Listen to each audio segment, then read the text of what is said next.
बिस्मिल्लाहिर्रहमानिर्रहीम। आज तक के मोअज़्ज़ज़ नाज़रीन अस्सलामु अलैकुम। अब किस नंबर 42 मुलाहिज़ा फरमाएं।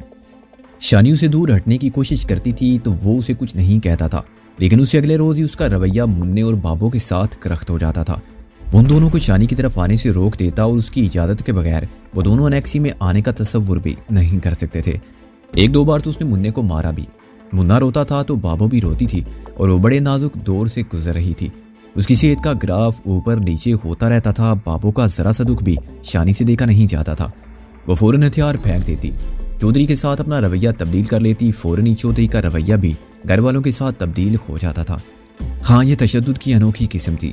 बाबू उस धूप छाँव को समझने से कासर थी। वो शोर के मूड की खराबी और बेहतरी को उसकी मतरून मिजाजी समझ रही थी। वो अपनी चार दीवारी के अंदर होने की वजह से नहीं जानती थी कि आसपास क्या खेल खेला जा रहा है। जब से शानी यहाँ आई थी, नदीम 2 बार हॉस्टल से यहाँ आया था, मगर चौधरी ने शानी से उसकी मुलाकात नहीं कराई थी। उसे बताया नहीं था कि शानी यहाँ मौजूद है। मुन्ने ने बड़े भाई के सामने वावेला मचाया कि वो ताती से मिलने जाता है, मगर उसकी बात को नदीम ने भी काबिले गौर नहीं समझा था। मुन्ना तकरीबन हर रोज शानी से मिल रहा था। शानी के साथ उसकी एसोसिएशन बढ़ती जा रही थी। 2-3 बार वो अनेक्सी में शानी के साथ सो गया था। हर बार जब वो शानी के पास सोया था, रात 10-11 बजे के करीब चौधरी बशीर उसे देखने के बहाने अनेक्सी में चला आया था। आखिरी बार जब वो आया तो शानी और मुन्ना बेखबर सो रहे थे। शानी की आंख खुली तो उसने चौधरी को ख्वाबगाह के दरवाजे में खड़े पाया। पता नहीं वो कब से वहां खड़ा देख रहा था। शानी खामोश रही, लेकिन उसे ये सब कुछ बहुत बुरा लगा। उसे महसूस हुआ कि चौधरी की रसाई इसकी ख्वाबगाह तक होती जा रही है। यह सूरत हाल हर लिहाज से खतरनाक थी। 2 दिन बाद जब मुन्ने ने फिर रात को शानी के पास सोने की बात की तो शानी ने उसे सख्ती से मना कर दिया। वो जिद करने लगा। शानी ने उसे बहलाने की बहुत कोशिश की, मगर उसकी जिद जोर पकड़ती जा रही थी। फिर पता नहीं क्या हुआ कि शानी भी झुंझला गई। उसे धकेलते हुए बोली, जाओ छोड़ दो मेरी जान, जाओ अपने घर, मैं नहीं सुला सकती तुम्हें। जिसने कभी ना कुछ कहा उसका मारा हुआ फूल भी पत्थर की तरह लगता है। मुन्ना पहले तो हैरत ज़्यादा खड़ा रहा, फिर फूट फूट कर रोने लगा। रोते रोते वो घर की तरफ मुड़ा। यही वक्त था जब चौधरी बशीर एनेक्सी के आते में दाखिल हो रहा था। उसने मुन्ने को रोते अपनी तरफ आते देखा। क्या हुआ इसे? चौधरी ने मुन्ने को कंधों से थामते हुए कहा, कुछ नहीं, वैसे ही जिद कर रहा था। क्या जिद कर रहे थे? चौधरी ने मुन्ने से पूछा। मैंने ताती के पास सोना है। चौधरी का चौड़ा चकला चेहरा यकायक सुर हो गया। उसने एक नजर शानी की तरफ देखा और फिर मुन्ने को घूरते हुए गुस्से से बोला, वो नहीं सुलाती तो क्यों सोते हो? हर वक्त कोई ना कोई टंटा होता है तुम्हारा, चलो घर। उसके साथ ही एक जन्नाटे का तमांचा मुन्ने के नाजुक गाल पर पड़ा। वो गिरते गिरते बचा। चौधरी ने उसे बाजू से पकड़कर झटका दिया और अपने साथ खींचता सफेद पथरीली दीवार की दूसरी तरफ ले गया। शानी दम बखुद रह गई। उस रात शानी देर तक सिसकती रही। रह रहकर उसके दिल में यह ख्वाहिश पैदा हो रही थी कि वो मर जाए, दुनिया के जंजालों से उसकी जान छूट जाए। वो भी ज़बानों मकान की हदें पार करके अपनी प्यारी अम्मी के पास पहुंच जाए, उसकी गोद में सर रखे और रोज़े हशर तक ऐसे ही लेटी रहे। फिर ये सोचकर वो डर जाती कि अपनी मौत की तमन्ना करना गुनाह है। मुन्ना पता नहीं किस साल में था। उसका सुर्ख गाल देखकर यकीनन बाबू के दिल पर भी एक तमांचा पड़ा होगा। वो भी रोई होगी। हो सकता है कि दोनों माँ बेटा गले लग कर रोए हों और उनको रुलाने की जिम्मेदार वो थी, सिर्फ वो थी। वो क्या करे, कहाँ जाए? वो माई बेआब की तरह तड़पने लगी। क्या वो चौधरी की हर पेश कदमी के सामने आंखें बंद कर ले, एक हाथ से दूसरी हद और दूसरी से तीसरी तक जाने के लिए तैयार हो जाए, या फिर इस सिलसिले को रोक दे और फिर इस रोकने की पादाश में जो कुछ होता है उसे होने दे? वो सोचती रही, हर पहलू पर गौर करती रही। वो जानती थी चौधरी को मनाना ज्यादा मुश्किल नहीं होगा। असल मुश्किल उसे मनाने के बाद पेश आएगी। वो कहाँ तक पसपा होकर कहाँ तक अपनी अना को रूंदेगी। उसने फैसला किया कि इस बार वो खामोशी इख्तियार करेगी, देखेगी कि सूरत हाल क्या रुख इख्तियार करती है। बाबू का दुख हमेशा उसके पेश नजर रहता था, लेकिन अगर चौधरी की पेशकदमी जारी रहती और एक दिन बाबू को सब पता चल जाता तो क्या बाबू को दुख ना होता? यकीनन उस पर क़यामत सुगरा बीत जाती। उसने फैसला किया कि इस बार वो खामोशी इख्तियार करेगी। अगले चंद दिन बड़े कठिन थे।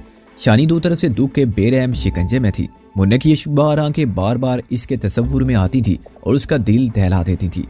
वो खुद को 1000 बार मुलामत कर चुकी थी, इसने क्यों झिड़का।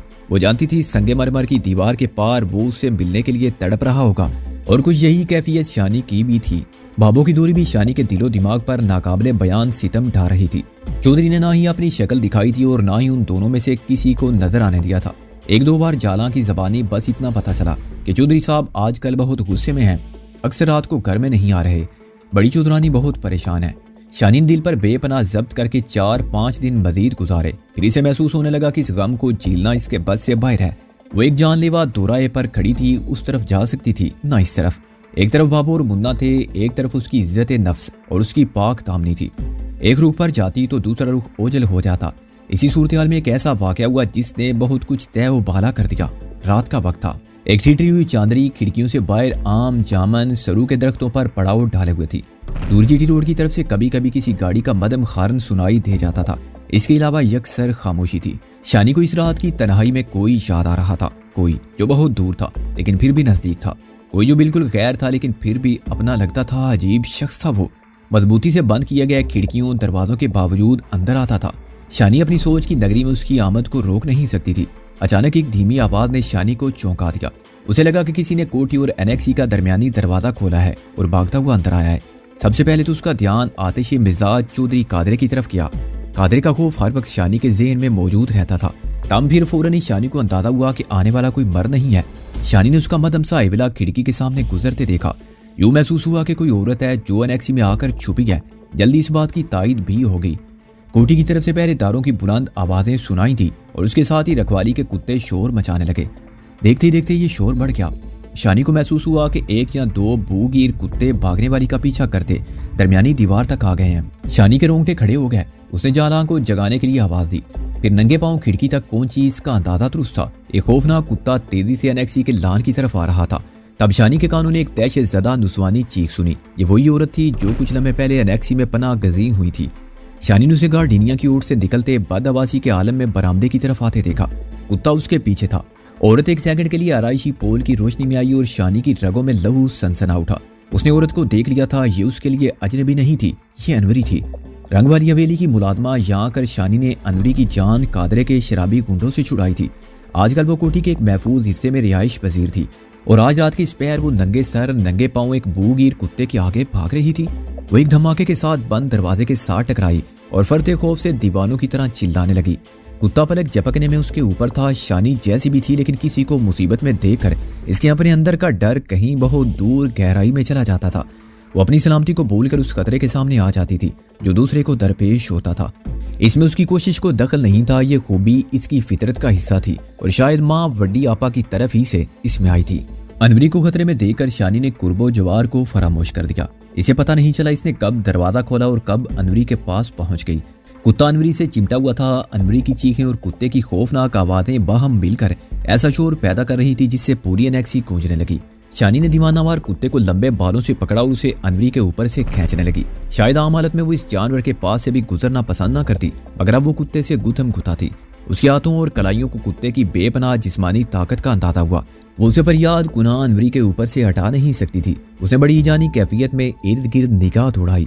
उसे क्यारी के पास एक बेलचा नजर आया। उसने बेलचा पकड़ा और पूरी ताकत से कुत्ते के मुंह पर वार किया। उसने बेलचे को किनारे की तरफ से इस्तेमाल किया था। कुत्ते की थूथनी पीछे की तरफ गई। शानी को उसके नुकीले दांतों में अनवरी के खून आलूद कुर्ते की नीली धज्जी नजर आई। लिबास फटने से अनवरी का बालाई जिस्म उरियां हो रहा था। कुत्ता जरा सा पीछे हटने के बाद एक बार फिर अनवरी पर झपटा। वो नीचे गिरी हुई थी। शानी को लगा कि बेरहम जानवर उसका गला दबा देगा। इस मर्तबा शानी ने उसके सर पर जरब लगाई। खड़े बेलचे की ये जरब भी काफी जोरदार थी। अनवरी को उठने का मौका मिल गया। कुत्ते ने फिर उसकी तरफ लपकना चाहा। शानी उसके और कुत्ते के दरमियान आ गई। भाग जा अनवरी, कमरे में भाग जा, शानी चिल्लाई। शायद ये बूगीर कुत्ते की फितरत थी कि वो शानी से चोटें खाने के बावजूद अनवरी की तरफ ही लपक रहा था। शानी दीवानावार बेलचे से जरबे लगाने लगी। साथ साथ वो खौफ के आलम में चीख भी रही थी। 2-3 जरबों के बाद ही बेलचे का आहिनी फल उतरकर दूर जा गिरा। एक लिहाज से ये अच्छा ही हुआ था। शीशम के मजबूत दस्ते की जरब भी कम कारगर नहीं थी। चंद सेकंड में शानी ने बिफरे हुए कुत्ते का थोबड़ा लहू लोहान कर दिया। इसी दौरान में एक दूसरा कुत्ता शानी पर हमलावर हो गया। शानी को लगा जैसे कई मन वजनी शय इसके कंधे से टकराई है। वो चिल्लाती हुई जालीदार दरवाजे से जा टकराई, मगर बेलचे का लाठीनुमा दस्ता अभी तक इसके हाथ में था। उसने ईजानी अंदाज में इस दूसरे कुत्ते के मुंह पर भी तसल्ली बख्श जरबें लगाई। यही वक्त था जब कुत्तों के रखवाले भागते हुए मौके पर पहुंच गए। उन्होंने चिल्ला कर कुत्तों को नामों से पुकारा और उन्हें काबू करने की कोशिश करने लगे। जख्मी अनवरी कमरे में घुस चुकी थी। शानी अब तक दीवार की तरह अनवरी और कुत्तों के दरमियान खड़ी थी। वो बुरी तरह हांफी हुई थी और रो रही थी। दरवाजे की तरफ से चौधरी बशीर की दाढ़ती हुई आवाज सुनाई दी। क्या हो रहा है? शानी ने देखा वो राइफल थामे भागता हुआ बरामदे की तरफ आ रहा है। किसी ने कब से 2 जोरदार ठोकरें रुस्तम की पुश्त पर मारी, मगर लगा ये ठोकरें रुस्तम को नहीं किसी और को मारी गई हैं। वो बदसूर शानी की आंखों में देखता रहा। उसके स्याह ऊँटों में हरकत पैदा हुई और वो कुछ कहने की कोशिश कर रहा था, मगर आवाज शानी के कानों तक नहीं पहुंच रही थी। आवाज शानी तक पहुंचाने की जिद्दोजहद में उसके गले की रगें फूल गई। रुस्तम की गर्दन पर 2-3 गहरे जख्म थे। यूं लगता था कि इन जख्मों ने उसके बोलने की सलाहियत मुतासिर की है। शानी उसकी तरफ कुछ और झुक गई। कुछ नौजवान लड़के कहीं से एक गधा घेर कर ले आए। शोर बुलंद हो रहा था, गधे पर बिठाओ, मुंह काला करो। जोशो खरोश बढ़ता जा रहा था। चौधरी के कारिंदों को यह तजवीज बहुत पसंद आई। गधे की पुष्ट पर चूबी पालान बंधा हुआ था, उसे खोला जाने लगा। कुछ लड़के गधे के गले में डालने के लिए रस्सी तलाश करने लगे। दूसरी तरफ 4 आंखें एक दूजे को देख रही थी। रुस्तम ने एक बार फिर अपने सीने की पूरी कुव्वत सर्फ करते हुए अपनी आवाज शानी के कानों तक पहुंचानी चाहिए। उसके ऊँटों से बस बैठी हुई एक बदम सरगोशी निकल पाई। बीबी, आप क्यों आई? वो सिसकी, तुम बड़े जालिम हो रुस्तम, तुम मारते हो और रोने भी नहीं देते। वो फिर बेहद कुव्वत सर्फ करके बहुत बदम आवाज में बोला। इस मरतबा उसने कुल 5 अल्फाज कहे। 5 अल्फाज का एक अनोखा और बज़ाहिर बेमानी जुमला। उसने कहा, बीबी आप मेरे साथ चलें।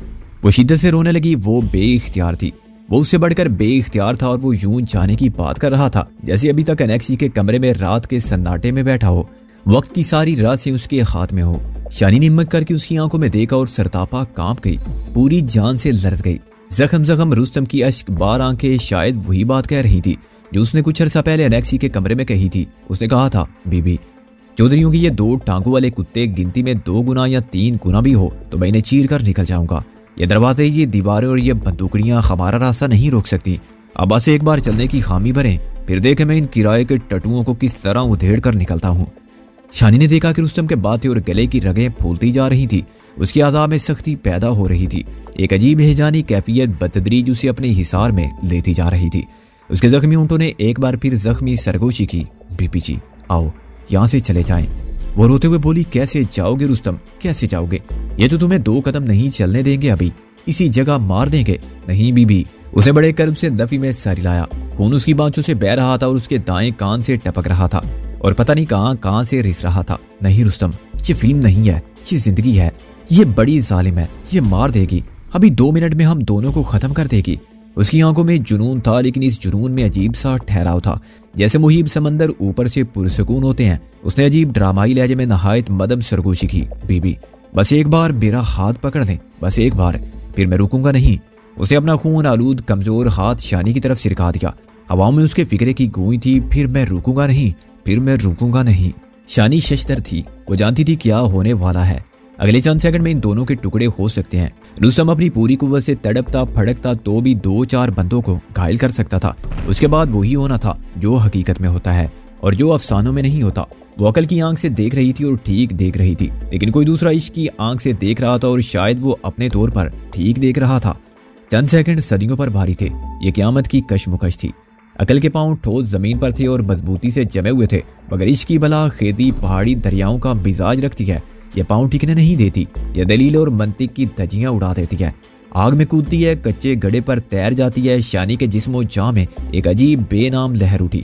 इस लहर ने इसे गिरदोपेश से यकसर बेगाना कर दिया। इसने रोते रोते अपना हाथ होले से बढ़ाया और रुस्तम के जख्मी हाथ में दे दिया। कायनात की गर्दश जैसे थोड़ी देर के लिए रुक गई थी और साथ ही शानी का दिल भी। वो चंद सेकंड तक ज़मानो मकान की कय्यू से आज़ाद थी। फिर शानी ने रुस्तम का हाथ उठाया और बेसाख्ता अपने होंठों से लगाकर चूम लिया। उसकी आंखों से आंसू मोतियों की तरह गिरे और रुस्तम के हाथ पर फिसल गए। इस हाथ पर जख्म थे, चोटें थी और सिगरेट से दागे जाने के निशानात थे। शानी ने साथ और कलाई को कई जगह से चूमा और उसे अपने घुटने पर रखकर उस पर अपना रुखसार रख दिया। उसने अपनी आंखें बंद कर ली थी। उसके बाद जो कुछ होने वाला था उसे देखना नहीं चाहती थी, देखने की ताकत भी नहीं रखती थी। वो बस मर जाना चाहती थी बड़ी जल्दी के साथ। उसने अपनी आंखों में मुन्ने की तस्वीर सजा ली और जान लेवा ज़रबे सहने के लिए तैयार हो गई। चंद सेकंड बाद उसने महसूस किया कि रुस्तम का हाथ एक झटके के साथ उसके हाथ से जुदा हो गया है। शायद रुस्तम ने खुद ऐसा किया था या किसी ने उसे खींच लिया था। उसके बाद जो आवाजें शानी के कानों तक पहुंची, उनसे पता चला कि रुस्तम एक वैसी चिंगाड़ के साथ किसी से टकराया है। चंद चीखें बुलंद हुई, चंद ललकारे गूंजे। शानी को अपने इर्द गिर्द घुमसान कारण पड़ता महसूस हुआ। इसने आंखें ना खोलने की कसम खा रखी थी, लेकिन वो इस कसम को निभा ना सकी। इसने देखा कि गैस के डोलों और बिलियों और 500 से लगी हुई ट्यूब लाइटों की रोशनी में रुस्तम किसी खून आलूद इफरीत की तरह दिखाई दे रहा था। उसने अपने करीब मौजूद किसी चौधरी के हाथ से छोटे दस्ते की कुल्हाड़ी छीन ली थी और अब दीवाना वार उसे चला रहा था। जो सामने आ रहा था जख्म खा रहा था और गिर रहा था। शानी रुस्तम के गिर्द लोगों का हल्का जो कुछ देर पहले बहुत तंग हो गया था, अब वसीतर होता जा रहा था। एक होलनाक हिरास था जो इस मुख्तसर सी जगह पर फैल गया था। यूं नजर आता था कि तमाशे की खातिर हुजूम में लाया जाने वाला कोई खूनी जानवर अचानक आजाद हो गया हो। फिर रुस्तम ने अचानक तड़प कर एक गिरी हुई राइफल उठाई और वो इस राइफल को सीधा करना चाह रहा था, मगर उसके लिए मोहलत दरकार थी। इसके सैकड़ों दुश्मन इसे इतनी मोहलत देने को हरगिज़ तैयार नहीं थे। शदीद हिरास के चंद सेकंड गुजर गए थे। कादर ने जैसी हवा में जस लगाते नीम जान रुस्तम को अकब से दबोच लिया और घुमाकर जमीन पर दे मारा। रुस्तम शानी के करीब गिरा। इसने शानी का हाथ थामा। अंदाज ऐसा था जैसे वो शानी को लेकर यहाँ से निकल जाना चाहता है। ये आंखें बंद करके जनाब में कूद जाने वाली दीवानगी थी और दीवानगी ऐसी होती है। अभी रुस्तम पूरी तरह उठा भी नहीं था कि दर्जनों अफराद उससे चिमट गए। राइफल पके फल की तरह उसके हाथ की शाख से जुदा कर ली गई। उसे मारा घसीटा जाने लगा, मगर उसका हाथ बदसूर शानी की कलाई पर था। कई अफराद शानी का हाथ छुड़ाने की कोशिश करने लगे, मगर ये इंसान की गिरफ्त नहीं थी, ये जज्बे की गिरफ्त थी। और ये जज्बा भी वो जो अपनी मिसाल आप है। वो शानी का हाथ नहीं छुड़ा सके। वो रुस्तम के हाथ पर एक टूटी हुई लाठी की ज़रबें लगाने लगे। उसके बाजू को नोचने खसोटने लगे और गिरफ्त कमजोर करने के लिए उसे दांतों से काटने लगे। लेकिन वो कमजोर हाथ शानी की कलाई पर जमा रहा। हाँ जी, दारे मत जब अपनी महबूबा का हाथ थामता है तो फिर ये गिरफ्त मुस्तकिल होती है। लाउड स्पीकर पर आवाज पुकार रही थी, ढूंगे पानियां विच दीवे पै ने बलते, मुकदरा दे लिखे टल नहीं हो सकते। शानी की आंखें बंद थी। वो अपने इर्द गिर्द क़यामत का शोर सुन रही थी। रुस्तम को यूं मारा जा रहा था जैसे वो गोश्त पोस्ट का इंसान नहीं, रबड़ का पुतला है। उसके बावजूद वो अपनी कमजोर मुजाहमत जारी रखे हुए था, जैसे मुजाहमत ना कर रहा हो, इत्माम हुज्जत कर रहा हो। उनके इर्द गिर्द जो शोर था, उनकी नोयत अब बदल गई थी। ललकारों का आहंग और हो गया। हमले भी नए थे। उन हमलों में अब पुलिस का जिक्र नहीं था, फौरी सजाए मौत का जिक्र था। एक मोटी बद्दी आवाज गूंजी, मार दो इन जानियों को, इसी जगह टोटे कर दो। एक दूसरी आवाज ने तायद की, हाँ मार दो, पार कर दो दोनों को। फता की सनसनीखेजी यकलख्त ही कई गुना बढ़ गई। शानी की आंखें बंद थी, मगर वो इन बंद आंखों से दारपुर चौधरियों के वैश्य से बिगड़े हुए चेहरे और उनकी शोलाबार आंखें देख रही थी। मुश्ताइल माहौल ने चौधरियों को यह मौका फराहम कर दिया था। वो इसी जगह इसी वक्त अपने कलेजे ठंडे कर लें और उसे और रुस्तम को मार मार कर लाशें गलियों में घसीट कर अपने खूनी इंतकाम को पाए तकमील तक पहुंचा दे। उन्हें कोई रोकने वाला नहीं था। किसी में इतनी हिम्मत नहीं थी कि उनकी राह में आ सके। यकीनन इस बिखरे हुए हुजूम में कुछ लोग मुख्तलिफ सोच भी रखते होंगे। दो चार ऐसे भी होंगे जो रुस्तम और शानी पर रहम खा रहे होंगे। शायद उन सब में बाबर भी हो, म्याना का छोटा मालिक भी हो, लेकिन इंतकाम के इस चीखते चिंगाड़ते तूफान में उनकी आवाजें कुछ मानी नहीं रखती थी। शायद इसलिए वो भी खामोश हो गए थे। लेकिन जुल्म तो जुल्म होता है, बढ़ता है तो मिट जाता है। खून तो खून होता है, टपकता है तो जम जाता है। जब फिरौन खुदाई का दावा करता है तो एक मूसा जरूर उसके दावे को बावाज़े बुलंद रद्द करता है। यह हमेशा से होता आया है और होता रहेगा। यही खुदा का निज़ाम है, यही फितरत का तकादा है। दारपुर के चौधरी जब शानी का हाथ किसी सूरत रुस्तम के हाथ से नहीं छुड़ा सके तो एक ललकारती हुई आवाज बुलंद हुई, रुक जाओ चौधरी कादरे, रुक जाओ, पीछे पलट जा। शमाल सिकन शोरो हुल चंद लख्ते के लिए थमा। आवाज ने पहले से ज्यादा जोश और खरोश के साथ कहा, कानून को अपने हाथ में नहीं लेने देंगे, ये जुल्म है, ये नाइंसाफी है, ये नहीं होने देंगे। नाज़रीन मोहतरम, ये उसी कहानी का मुकम्मल हिस्सा है और लिखने वाले का अंदाज ये है। ज़्यादा परेशान होने की ज़रूरत नहीं है। मिलते हैं अगली किस के साथ, तब तक अल्लाह निगहबान।